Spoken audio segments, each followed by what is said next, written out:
La pluie tombait en rideaux implacables, martelant l'asphalte et créant des flaques chatoyantes qui reflétaient la lueur jaune maladive des lampadaires. Les nuits comme celle-ci vidaient la ville de sa chaleur, laissant derrière elles un vide humide et glacial jusqu'aux os. Leo poussait sa bicyclette cabossée dans les rues désertes, son mince sweat à capuche trempé, collant inconfortablement à sa peau. L'eau giclait dans ses baskets usées à chaque rotation des pédales, mais il le remarquait à peine. Se plaindre ne changeait rien, il l'avait appris il y a longtemps. Ce soir-là avait été particulièrement brutal.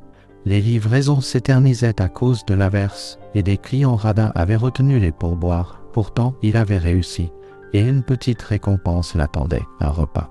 Alors qu'il s'arrêtait devant le fast-food où il travaillait, le gérant de nuit sortit, lui fourrant un petit sac en papier dans la main. « Bon travail, gamin », grogna l'homme, la voix pâteuse de fatigue. « Repas de reste, ne dis pas que je ne t'ai jamais rien donné. » Leo réussit un sourire reconnaissant et là, « Merci », serrant le sac, il remonta sur son vélo et pédala vers son refuge habituel, un arrêt de bus délabré avec un banc fissuré et un toit qui fuyait, offrant un abri minimal.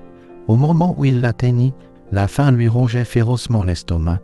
Il gara le vélo, s'affaissa sur le banc humide et ouvrit soigneusement le sac.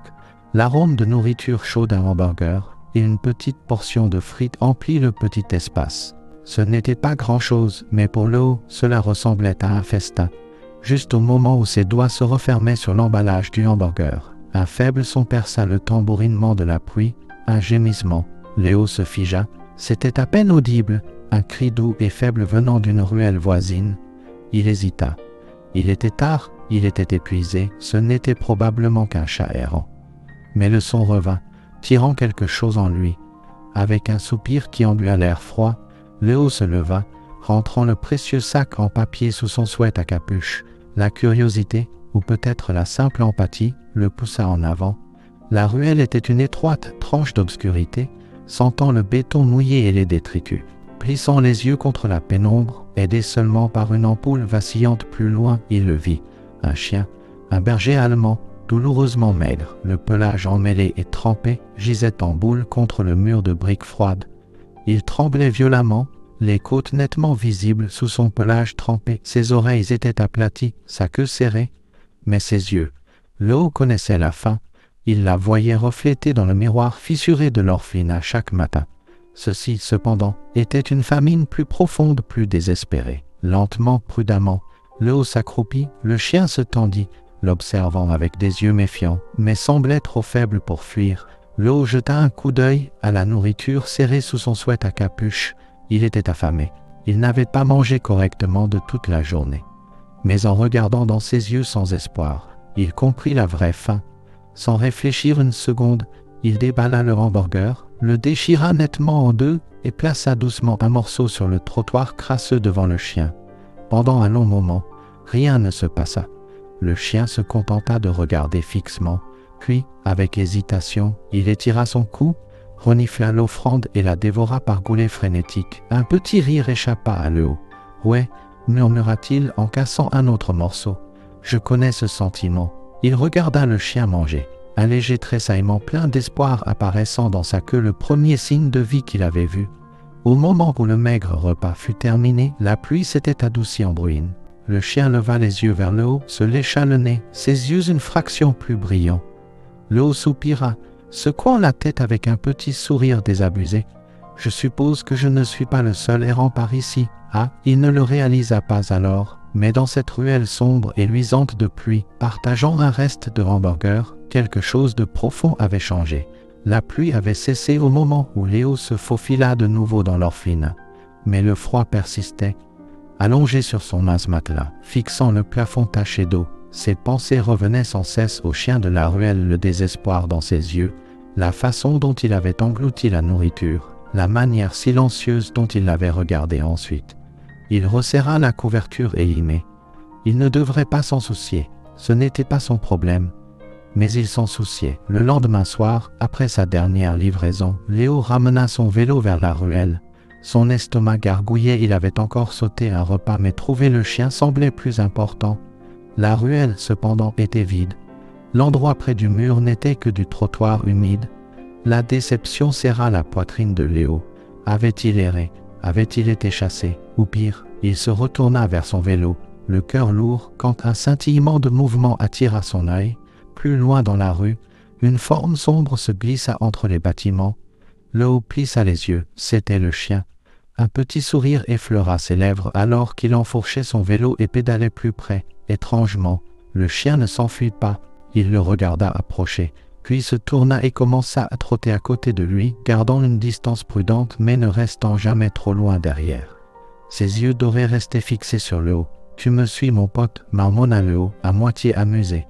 Le chien n'offrit aucune réaction, se contentant de maintenir l'allure comme une ombre silencieuse à quatre pattes. Une ombre, songea Léo. Je suppose que je vais t'appeler Ghost. Alors Ghost le suivit jusqu'au restaurant fast-food. Reste ici, d'accord, ordonna Léo, garant son vélo. Ghost s'assit, la tête légèrement inclinée. À l'intérieur, le service était épuisant. Commande lente, client impoli et la faim constante qui le rongeait. Quand il pointa enfin sa sortie, tout ce que Léo voulait, c'était de la nourriture bon marché et du sommeil. Mais en sortant, Ghost était toujours là, attendant patiemment dans la pénombre. Quelque chose s'adoucit en Léo. Pour la première fois depuis longtemps, la solitude semblait moins absolue. Il fouilla dans sa poche, comptant la maigre monnaie, assez pour son propre dîner. Il retourna à l'intérieur et acheta une petite portion de poulet grillé nature. S'agenouillant sur le trottoir, il l'offrit à Ghost. « Tiens, pas grand-chose, mais mieux que rien. » Ghost le renifla, puis prit une bouchée prudente, non pas avec la faim frénétique d'avant, mais avec une confiance naissante. Le moment calme fut brisé. Léo, son gérant sortit, en trombe, le visage furieux. « Qu'est-ce que tu fous, bon sang ?» Léo se releva précipitamment. Je ne faisais que nourrir un clébard galeuse au lieu de travailler, claqua l'homme. Pas étonnant que les livraisons aient été en retard. D'abord tu traînes, maintenant tu gaspilles la nourriture de l'entreprise. C'est mon argent, marmonna Léo. Je m'en fiche, tu arrives encore une fois en retard. Et t'es viré, compris. Léo serra la mâchoire, hochant la tête en silence. Le gérant ricana et s'éloigna d'un pas raide. Léo laissa échapper un souffle tremblant et regarda Ghost, dont les oreilles s'étaient aplaties à la voix en colère, s'agenouillant à côté de lui. Léo le gratta derrière l'oreille. « Ne t'inquiète pas, mon gars, je ne te laisserai pas. » Plus tard, après avoir terminé le travail, Léo passa une dernière fois par la ruelle, son estomac se serra.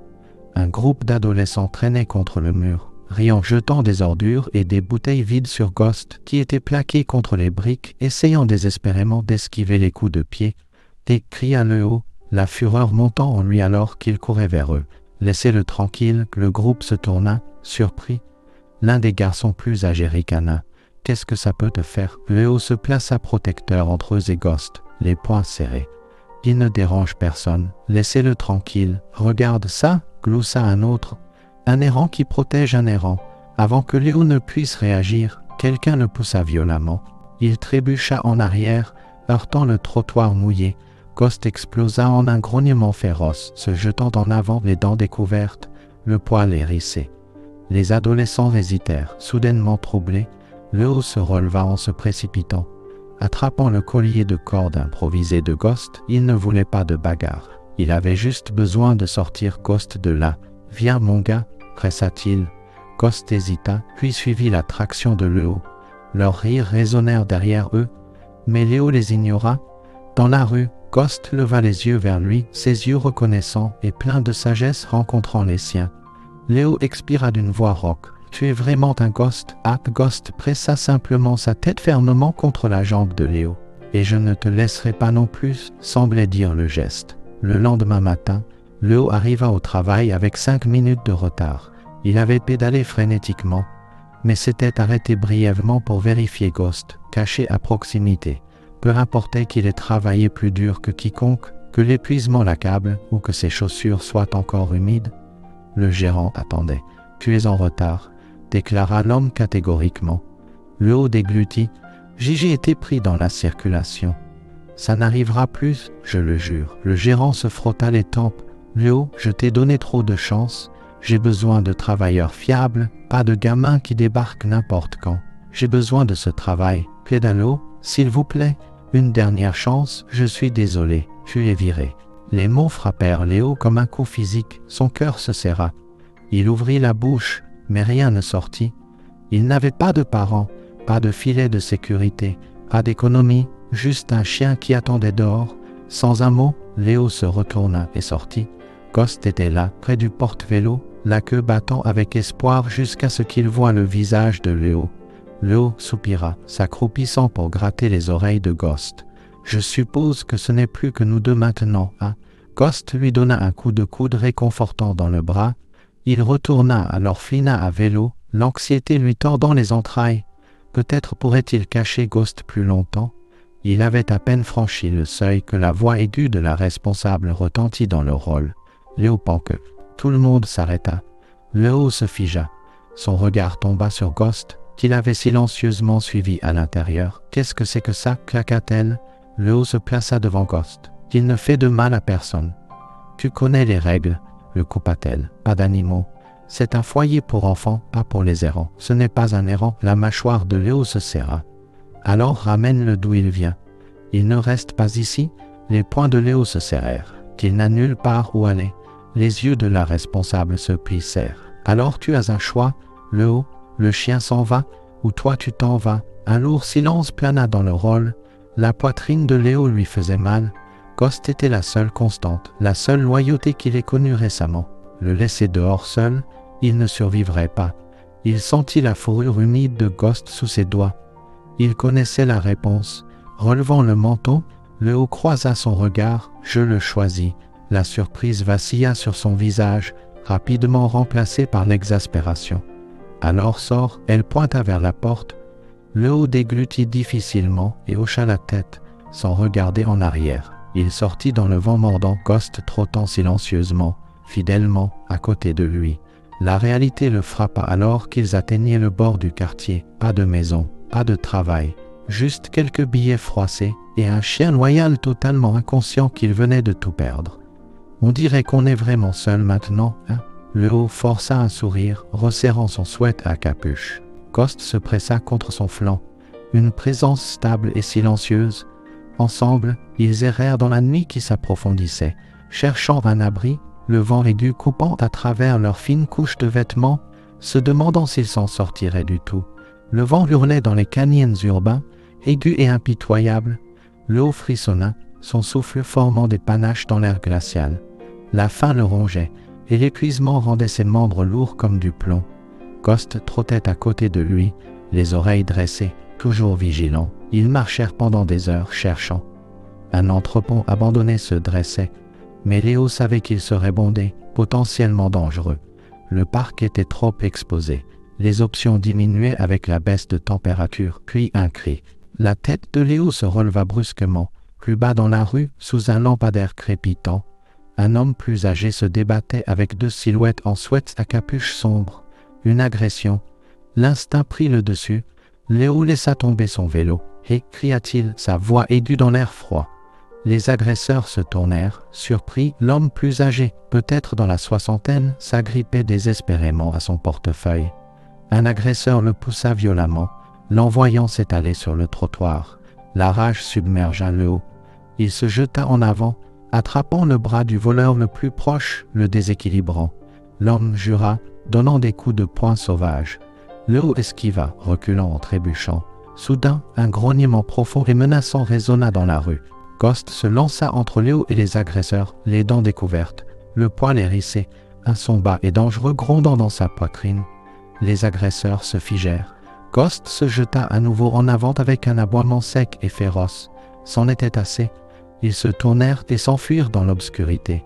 Léo laissa échapper un souffle tremblant et se précipita vers l'homme tombé, qui se tenait la poitrine, respirant lourdement, le portefeuille toujours serré. « Ça va, monsieur ?»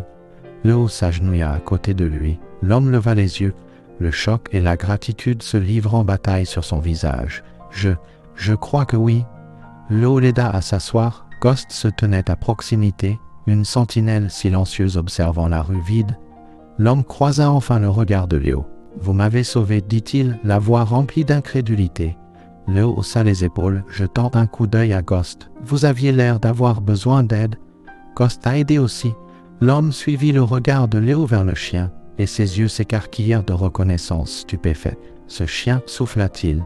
Où l'avez-vous trouvé ?» Léo hésita. « il y a quelques nuits, dans une ruelle, affamé, je lui ai donné ma nourriture. Il me suit depuis. L'homme, lentement, prudemment, s'agenouilla, étudiant Ghost. Le chien le regardait attentivement, sans grognement, sans peur, juste un regard profond et interrogateur, comme s'il tirait un souvenir du brouillard. Puis, d'une voix à peine plus haute qu'un murmure, l'homme dit « Maximus », le haut cligna des yeux. Quoi, Ghost se raidit. Ses oreilles tressaillirent. Sa queue donna un unique coup incertain contre le trottoir. Le souffle de l'homme se coupa. « Oh mon Dieu !» murmura-t-il en se relevant lentement. « C'est bien toi !» Léo le fixa confus. « Attendez, vous le connaissez ?» L'homme expira brusquement. « Ce chien, ce n'est pas juste un errant.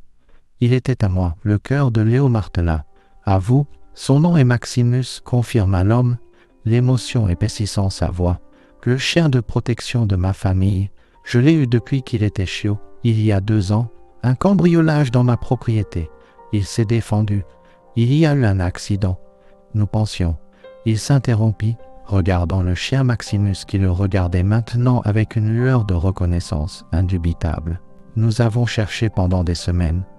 Je n'aurais jamais pensé le revoir. » Léo déglutit difficilement, l'implication tacite pesant lourdement. Cet homme, le propriétaire de Maximus, le reprendrait. Bien sûr qu'il le ferait, c'était son chien, sa famille. L'homme se retourna vers le haut, son expression illisible. Puis, doucement, il demanda « Mais il ne vous quittera pas, n'est-ce pas ?» La gorge de Léo se serra. Maximus avait un foyer, un vrai. Pourtant, même maintenant, face à son passé, le chien restait fermement pressé contre le flanc de Léo. Loyal et inébranlable, l'homme les regarda, un long moment de réflexion s'étirant entre eux, puis un petit rire tranquille lui échappa. « Vous êtes quelque chose, vous deux, murmura-t-il. Il se présenta alors. « Mon nom est Ante Sterling. » Léo se prépara. Au lieu de cela, M. Sterling sourit, une chaleur sincère chassant le choc de ses yeux. « Tu m'as sauvé la vie ce soir, fiston, dit-il, et tu as sauvé la sienne aussi. Je pense qu'il est juste que je te rende l'appareil. » Léo cligna des yeux. « Quoi, qu'est-ce que vous voulez dire, M. » Sterling posa une main rassurante sur l'épaule de Léo. « Je veux dire que je veux t'aider, gamin. Pas juste une récompense, pas juste un travail. Je veux te donner un foyer. » Le souffle de Léo se coupa. « Un foyer, M. » Sterling hocha la tête, son regard passant du garçon au chien. « J'ai perdu Maximus une fois. Je ne le perdrai pas à nouveau. Et je ne pense pas qu'il soit prêt à te perdre non plus. » Léo baissa les yeux sur Ghost, sur Maximus. La queue du chien remua doucement, comme pour confirmer ce qu'il avait su depuis le début. Pour la première fois dont Léo pouvait se souvenir, une fragile vrille d'espoir se déploya en lui. Un avenir.